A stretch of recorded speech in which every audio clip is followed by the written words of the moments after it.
우리 한마디만 더 부탁드립니다. 오직 예수님밖에 없습니다. 예, 감사합니다. 우리 말씀 보시겠습니다. 요한복음 6장 9절, 우리 한 절 말씀입니다. 다 같이 한 목소리로 봉독하시도록 하겠습니다. 요한복음 6장 9절입니다. 예, 말씀 안 띄워주면 그냥 성경 찾으신 분들과 제가 읽겠습니다. 같이 읽겠습니다. 여기 한 아이가 있어 보리떡 5개와 물고기 2마리를 가지고 있나이다. 그러나 그것이 이 많은 사람에게 얼마나 되겠사옵나이까. 아멘. 오직 예수란 제목으로 하나님의 말씀 증거하겠습니다. 오늘은 조금 신학적인 부분들이 들어가고요. 조금 어려우실 수 있지만 우리가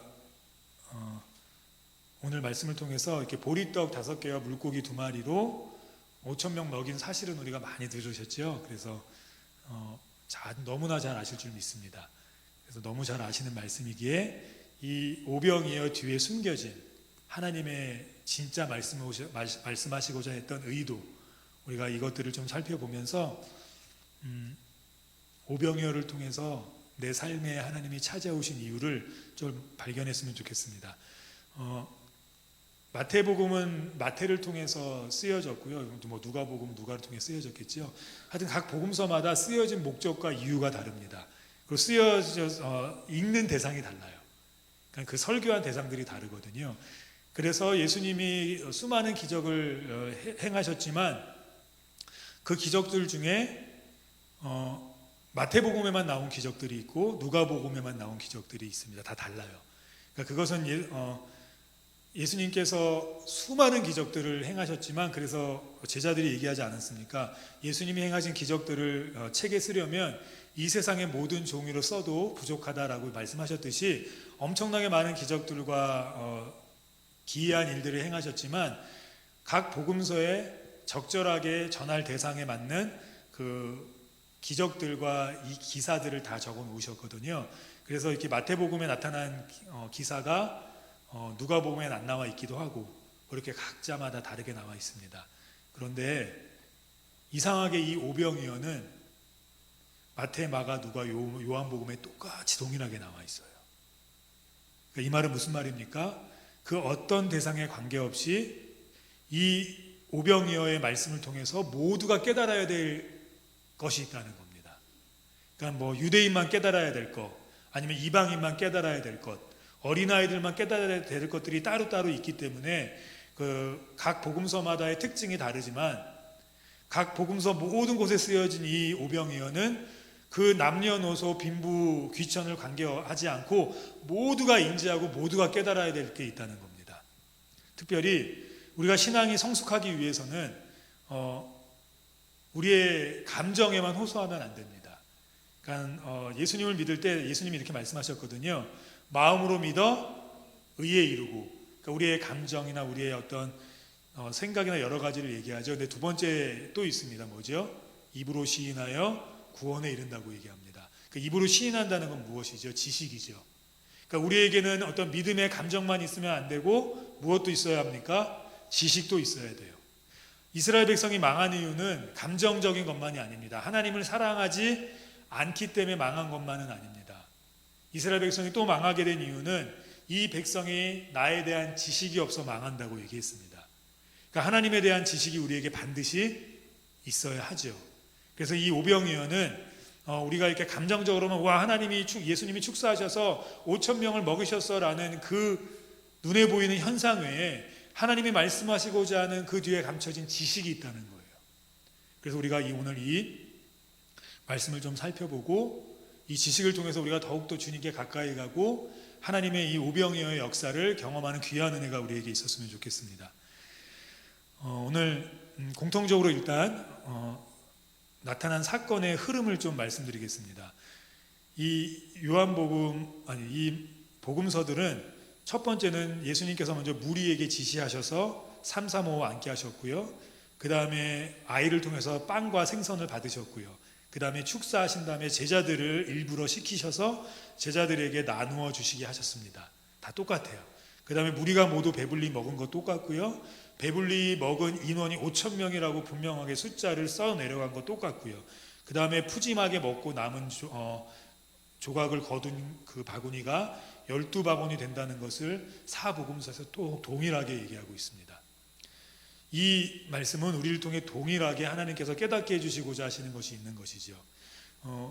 특별히 이렇게 인구에 대해서 잘 설명하지 않는데 5천 명이라고 이렇게 숫자까지 구체적으로 예수님께서 설명하신 이유, 그리고 12바구니를 거두셨다라고 이렇게 또 동일하게 설명하신 이유는 그 뒤에 예수님, 이스라엘 백성은 알아요. 이 5천 명 하면 이 5라는 숫자를 통해서 예수님이 아는 것이 있고요. 10이라는 숫자를 통해서 이스라엘 백성이 딱 깨닫는 것이 있습니다.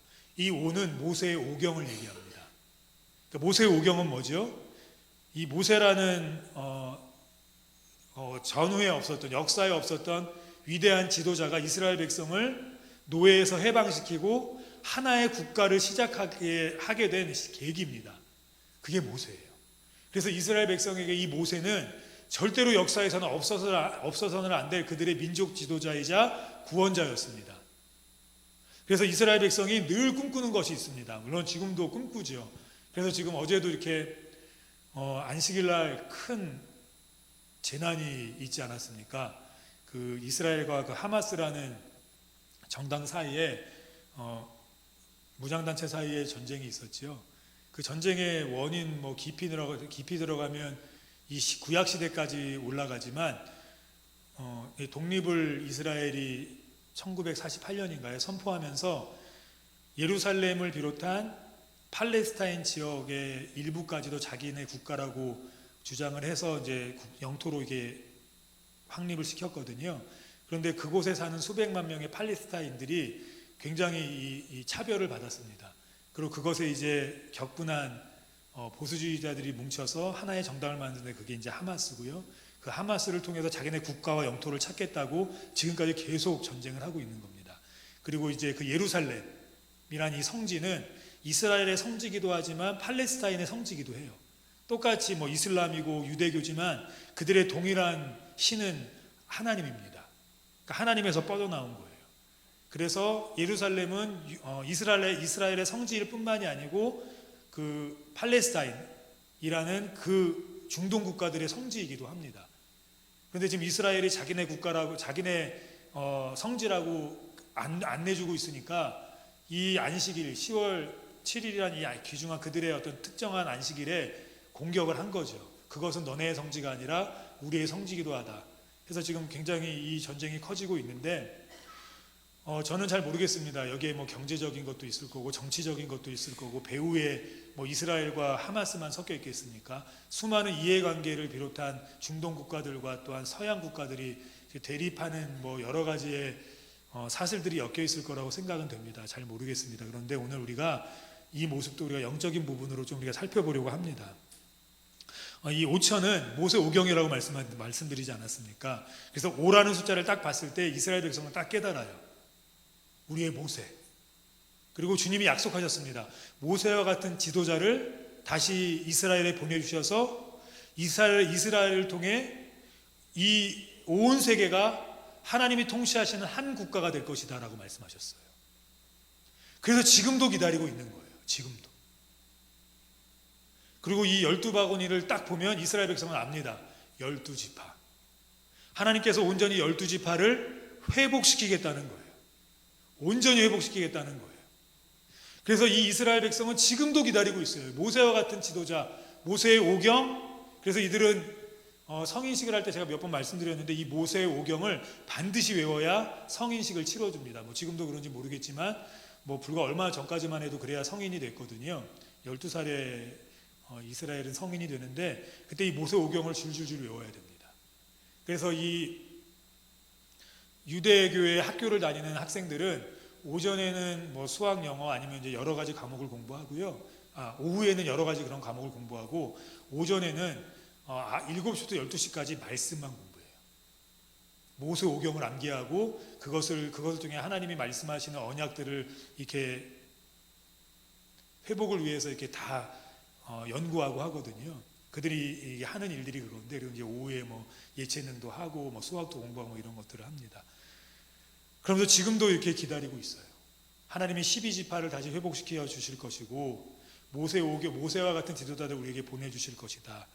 그런데 그들이 빼놓은 것이 하나 있습니다. 하나님이 이 5천 명을 먹이신 사건을 통해서 보여주시고자 하신 것은 예수님이 온 세계를 구원할 하나님의 메시아라는 것을 보여주고 싶으셨어요. 두 번째는 12지파, 영적인 12지파, 다시 말해서 전 세계를 하나님이 회복하시고 하나님이 통치하실 그 대상, 그 메시아로 보내신 분이 누구십니까? 예수님이란 사실을 오병이어 사건을 통해서 보여주고 싶으셨습니다. 그거는 유대인에게만 보여주고 싶으셨던 것도 아니고 이방인에게만 보여주고 싶으셨던 것도 아니고 어린아이에게만 보여주고 싶으셨던 것이 아니라 모든 복음서에 나온 이유는 모든 전 세계 모두에게 메시아는 예수님밖에 없다는 사실을 보여주고 싶으셨어요. 12지파, 다시 말해서 온 세계의 회복은 오직 누구를 통해서만 가능합니까? 예수 그리스도를 통해서만 가능해요. 그런데 이슬람은 이슬람 나름대로의 구원자가 있고 아직까지 유대교는 아직까지 메시아가 오지 않았다고 생각하고 있어요. 그래서 지금 이렇게 수백 명이 죽는 전쟁을 하고 있고 또 이스라엘은 선포했죠. 내가 이 하마스를 완전히 없애버리겠다 해서 지금 전쟁을 선포해버렸습니다. 안 그래도 지금 이 냉전 체제로 이 공산주의 국가들과 민주주의 국가들 사이의 대립도 지금 힘들어 죽겠는데 지금 종교 전쟁이 점점 커지고 있어요. 왜 그렇습니까? 그들의 국가를 회복하겠다는 거예요. 그들의 성지인 예루살렘을 지키겠다는 겁니다. 죄송합니다. 근데 영적으로 봤을 때 전쟁으로 지켜지지 않는다니까요. 하나님이 보내주신 분은 한 분이에요. 모세 오경처럼 다시 세상을 회복하고 세상을 일으켜서 하나님의 나라로 다시 이끄실 분은 한 분밖에 없음을 네 복음서를 통해서 공통적으로 하나님께서 선포하셨어요. 누구십니까? 예수 그리스도예요.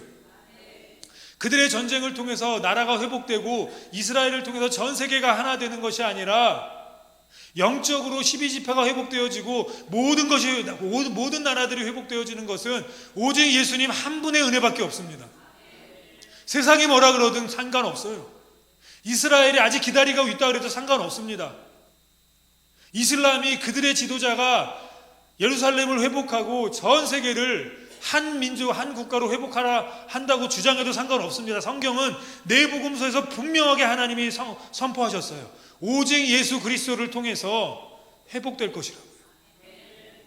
그리고 이 5천 명은 이 5라는 숫자를 유대인들에게 배수를 할 때 10의 배수로 이렇게 계산을 하거든요. 그래서 50명, 500명, 5,000명, 뭐 5만 명, 50만 명 이렇게 나갑니다.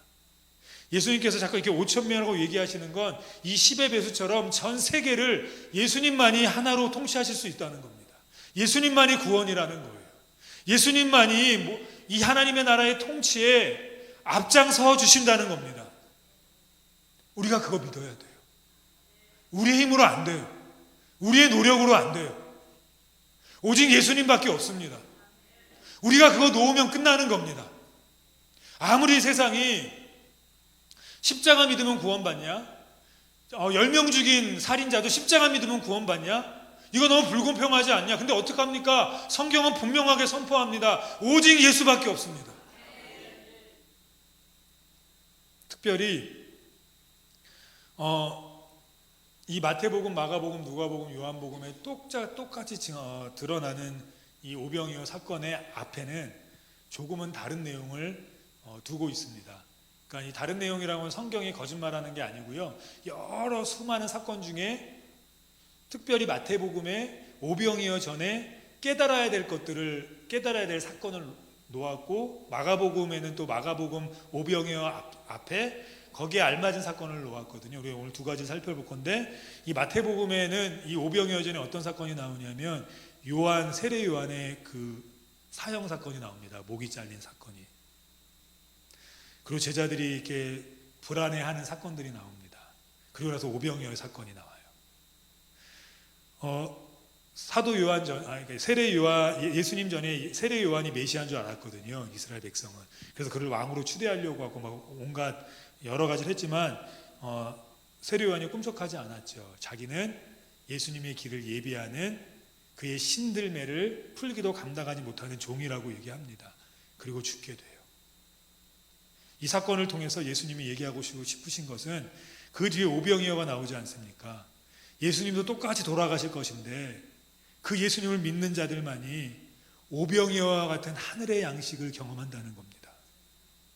예수님밖에 없어요. 우리의 죄를 사할 분 누구밖에 없습니까? 예수님밖에 없어요. 108배 한다고 되는 것도 아니고요. 100년에 자기의 죄값을 치르기 위해서 100년 무기징역을 받아서 감옥에 있는다고 되는 것도 아니에요. 물론 죄값을 치러야겠지요. 근데 그런다고 구원받는 게 아닙니다.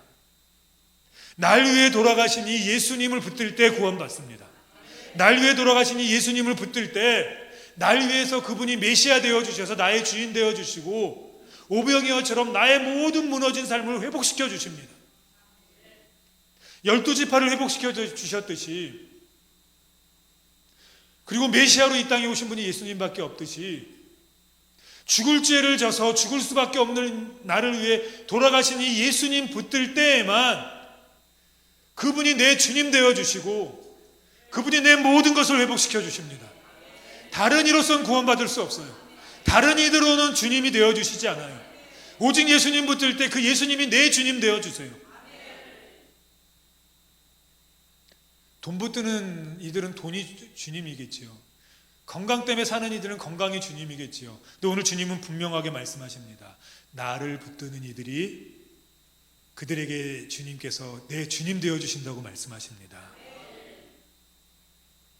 특별히 이 생선은 비늘 없는 생선이었어요.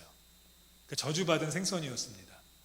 이 떡도 사실은 쥐염열매처럼 짐승들이 먹는 부정한 떡이었습니다. 어린아이, 가난한 어린아이가 그것밖에 먹을 수 없어 싸운 것이었어요.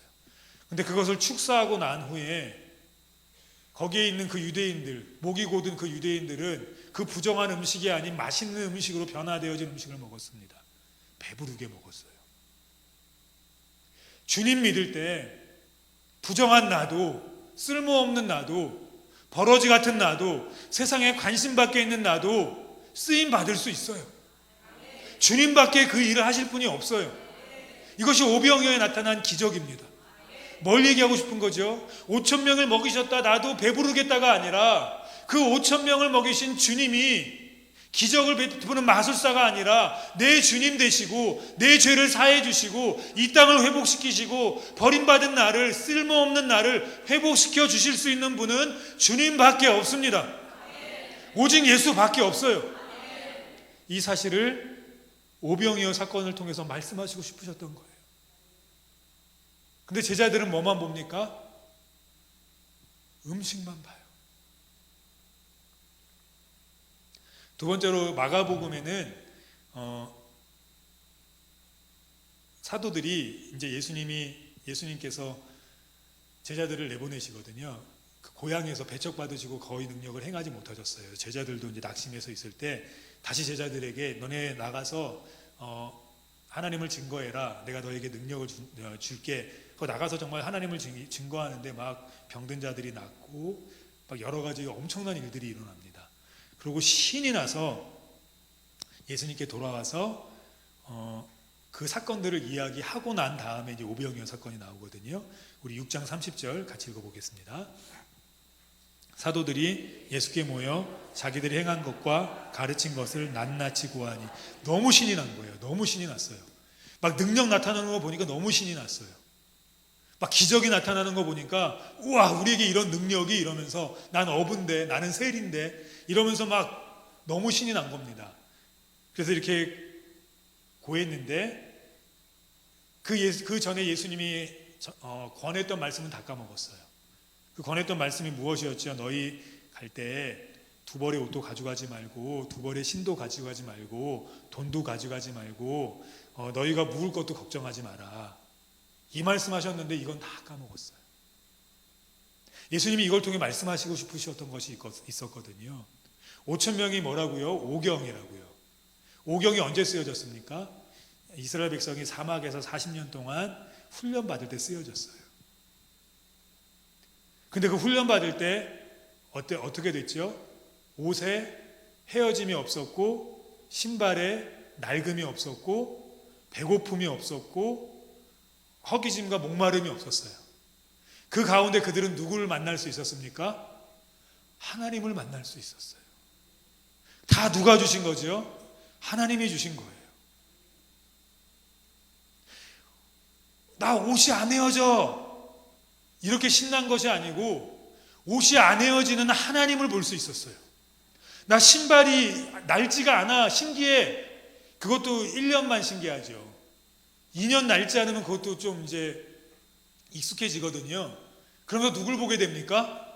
하나님을 보게 돼요. 하나님을. 지금 근데 똑같이 제자들에게 얘기한 겁니다. 옷 가져가지 마, 신발 가져가지 마, 돈 가져가지 마, 묵을 거 걱정하지 마. 그 이유는 뭐 때문이냐면 너희의 능력이 커졌어를 얘기하는 게 아니에요. 그렇게 가도 인도하시는 하나님을 너희는 경험할 거야. 하나님을 만나? 우리 하나님이 어떤 하나님인지를 봐야 돼. 근데 그들이 와서 이야기한 건 뭡니까? 행한 것. 기적이 이렇게 나타났고요. 우리도 좀 할 수 있는데요. 우리가 말해도 사람들이 듣던데요. 눈앞에 보이는 것에 집중했어요. 근데 그리고 나서 오병이어 사건이 일어났습니다. 광야를 이끄신 이는, 그리고 그들이 기다리는 메시아는, 그 능력을 행하게 하신 이는 누구십니까? 예수 그리스도예요. 그런데 제자들이 그거에 관심이 없는 겁니다. 지금 눈앞에 계신 분이 누구신지에 관심이 없어요. 그냥 일어난 기적, 그냥 일어난 사건에 관심이 있는 거예요. 그런데 예수님은 이 오병이어를 통해서 예수님이 바로 하늘의 양식이고, 예수님이 그들의 구원자이시오, 예수님이 모든 세계를 하나로 묶여 통치하실 단 한 분의 메시아라는 걸 얘기하고 있는 겁니다. 또한 제자들에게 한 가지를 더 얘기하고 싶었어요. 그들이 나가서 그렇게 엄청난 일들을 한 것은 그들의 힘이 아니라 예수님이 축사하실 때, 예수님의 은혜가 부어질 때 그 역사가 일어난다는 것이에요. 예수님이 드러나야 배불리 먹습니다. 예수님이 드러나야 진짜 나음의 역사를 경험해요. 예수님이 드러나야 반드시 그 가운데 구원의 역사가 있습니다. 그냥 그 행위로만은 안 돼요. 병 고치는 행위로만은 안 돼요. 하나님이 이 병 고치는 행위 속에서 예수님이 드러나게 해주십시오. 예수님이 축사해 주십시오. 제가 쓰는 이 돈 하나님 주님이 축사해 주십시오. 제가 먹는 이 음식 주님이 축사해 주십시오. 그냥 감사하네, 잘 먹고 잘 사니까. 물론 이것도 감사한 거죠.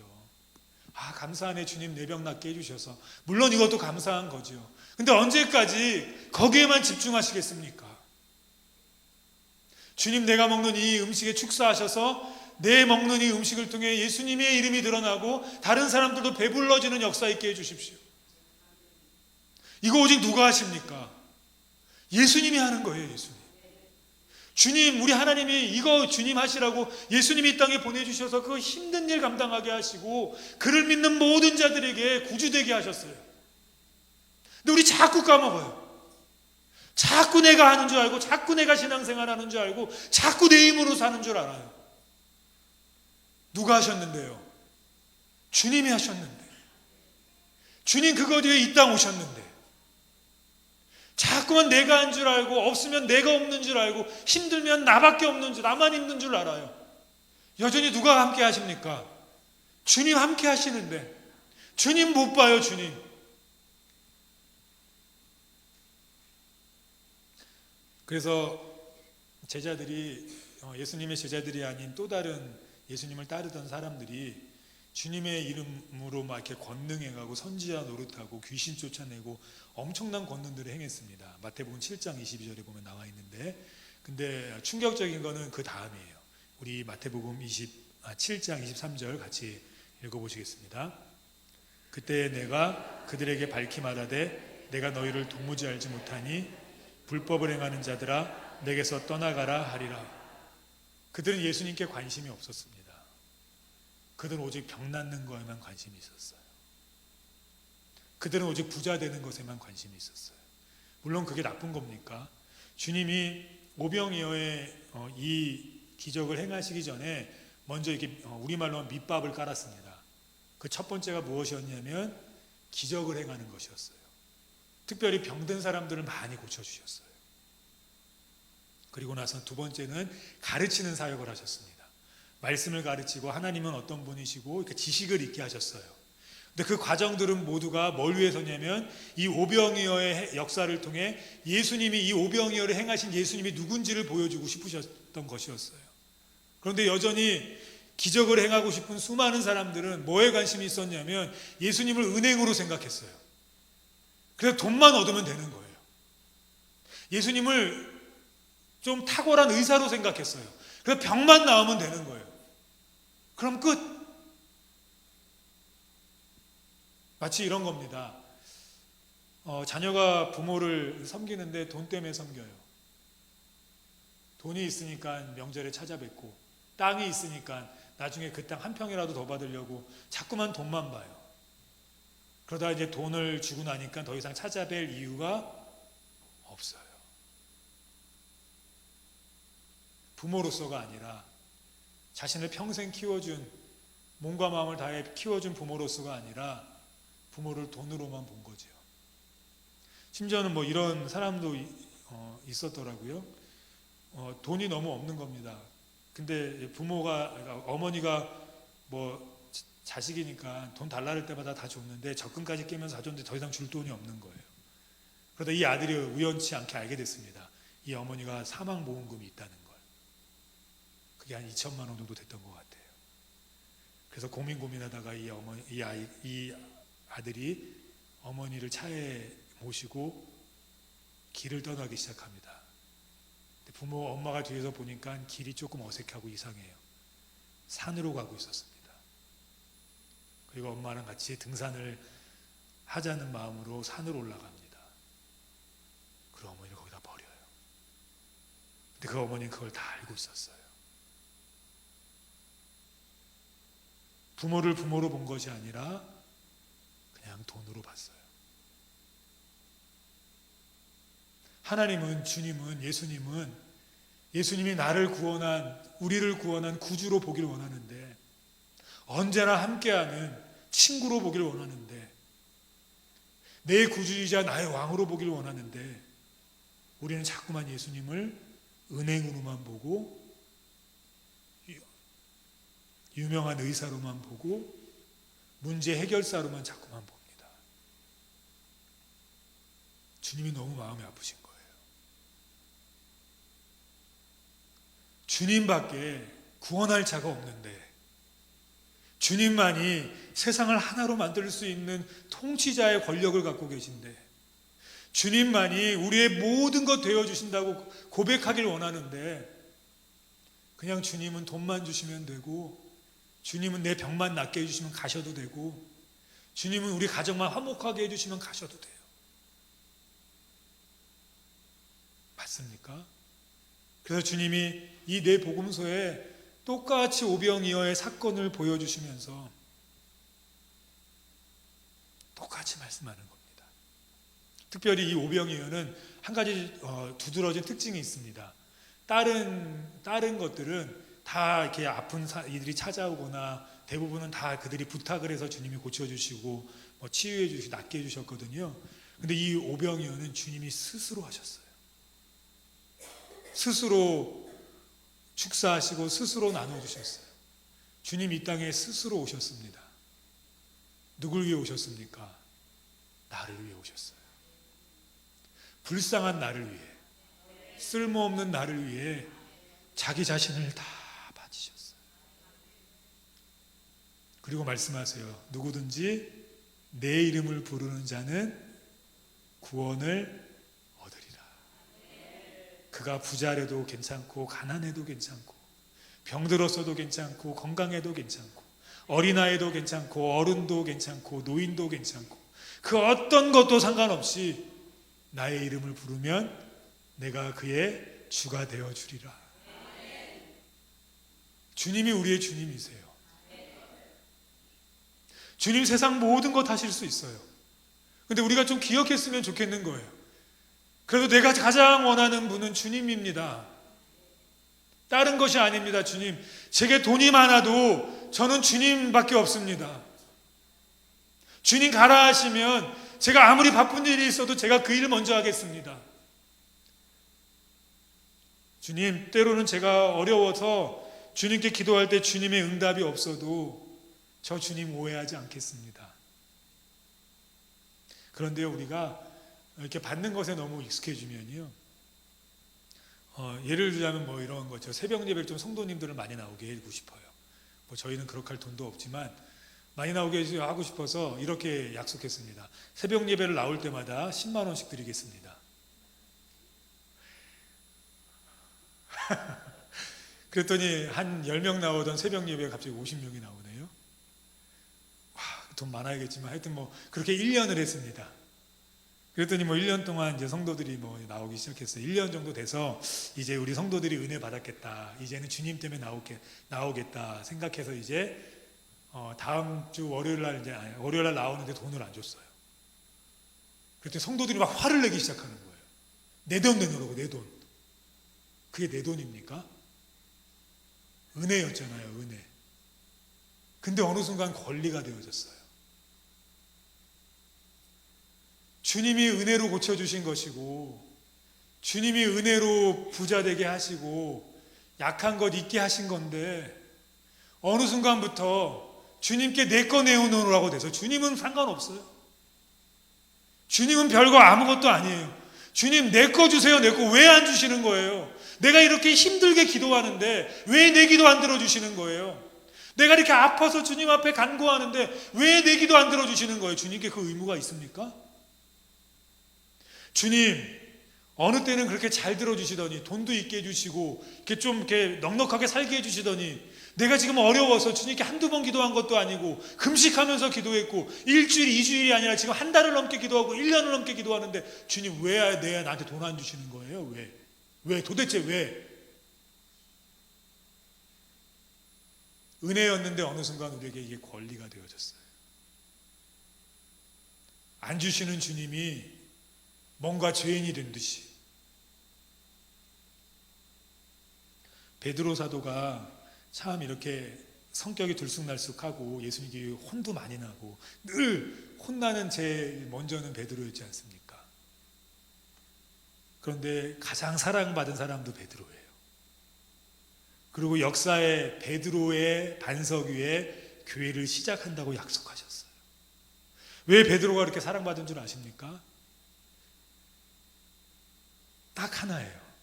베드로가 이렇게 성격도 좀 죄송합니다. 지랄 맞고 뭐 예수님도 부인 가장 먼저 하고 나설 땐 제일 앞장서서 나서고 그러다가 제일 안 하는 것도 베드로였지만 베드로의 마음에 흔들리지 않는 하나가 있었습니다. 처음으로 돌아가는 건데 예수님 이제 베드로가 막 이렇게 어부인데 고기를 못 잡았지 않습니까? 내일 먹고 살 게 이제 막막해요. 근데 예수님이란 분이 오셔갖고 저기 깊은 곳에 물 내리래요. 그물을 내리래요. 다 아시죠? 그랬더니 알겠습니다. 제가 잡은 것이 없지만 그것도 하나님 은혜죠. 그 말씀을 들은 것도. 제가 말씀에 의지해서 그물 한번 내려보겠습니다 하고 내렸는데 어떻게 됐죠? 그물이 찢어질 정도로 많이 잡혀서 이게 웬 횡재입니까? 지금까지 듣도 보도 못한 일이 생겼어요. 야, 이거 팔면 이제 나 부자다. 내가 예수님을 좀 쫓아다녀야겠다. 그러면 한 달 만에 나는 그냥 떼부자 되겠다. 이럴 수 있지 않습니까? 근데 베드로는 이상한 행동을 해요.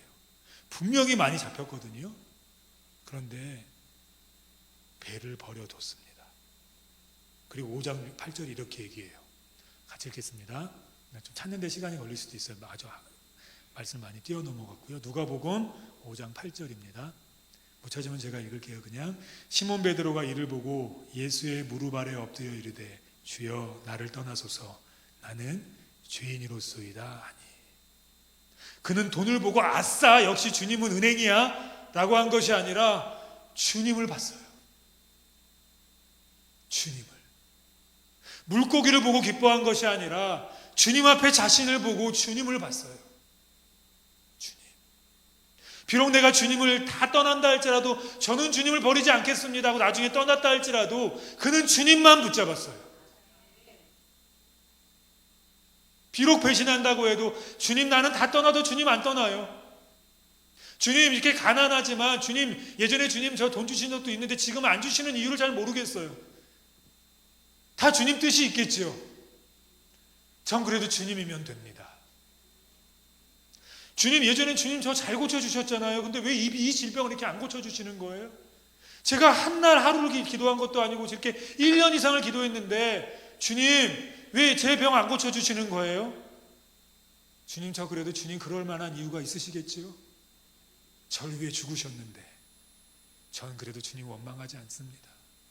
전 주님이 있으면 됩니다.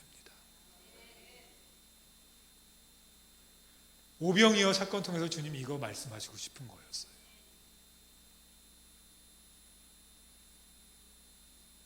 그랬더니 베드로가 이 주님 만나고 이제 사명 감당하는데 여전히 돈이 없는 겁니다.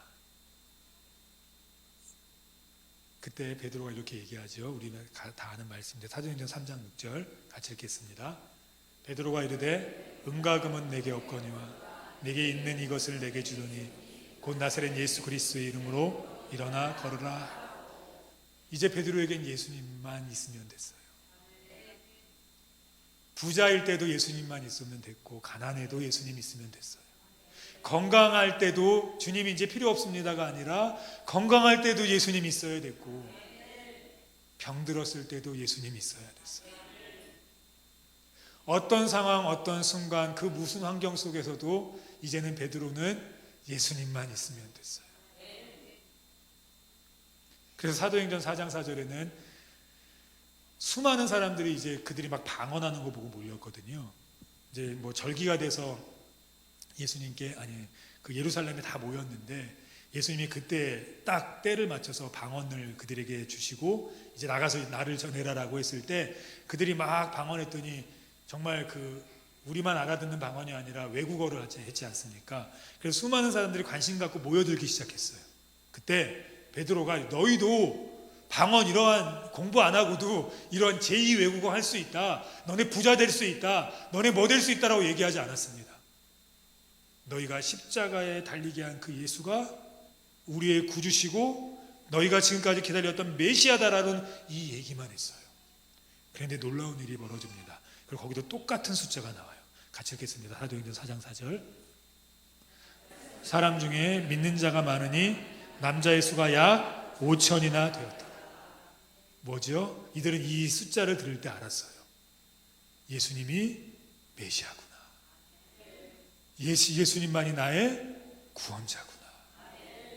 내가 돈이 없을 때도 예수님만이 나의 구원자구나.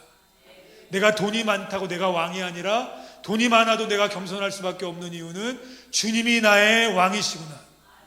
내가 궁궐 같은 집에 산다 할지라도 내가 왕이 아니라 주님이 나의 왕이시구나. 내가 가난해서 초막에 산다 할지라도 내가 부끄러워하지 않을 것은 주님이 나의 왕이시구나. 예수님이에요.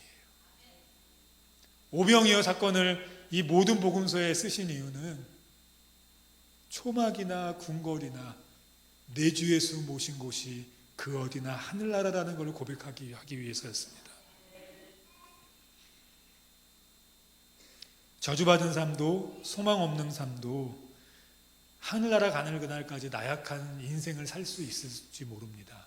하늘나라 가는 그날까지 부자 한번 경험 못할 수도 있어요.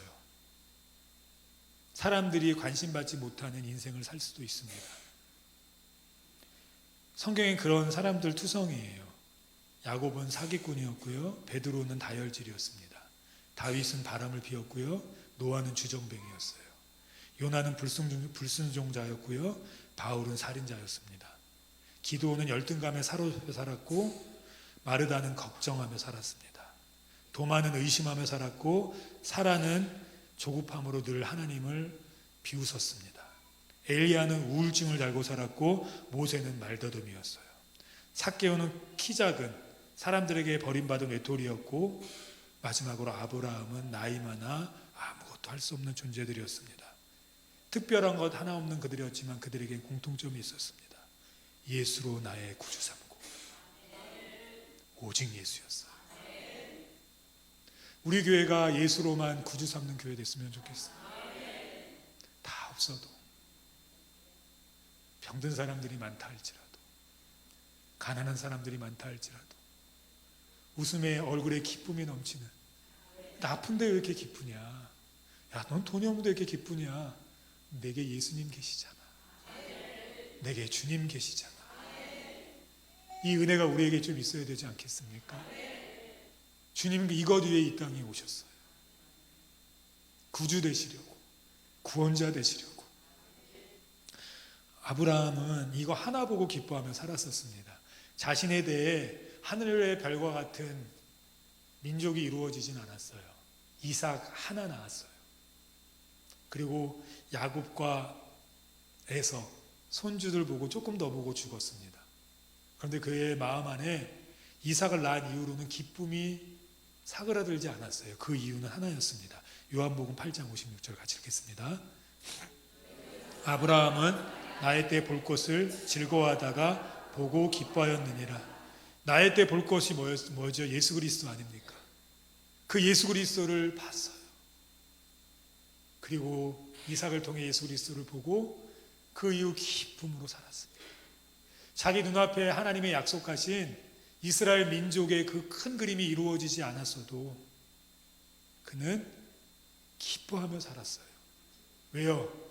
주님 만났기 때문이에요. 우리 다 주님 만나지 않았습니까? 주님 믿어서 이렇게 그리스도인 된 거 아닙니까?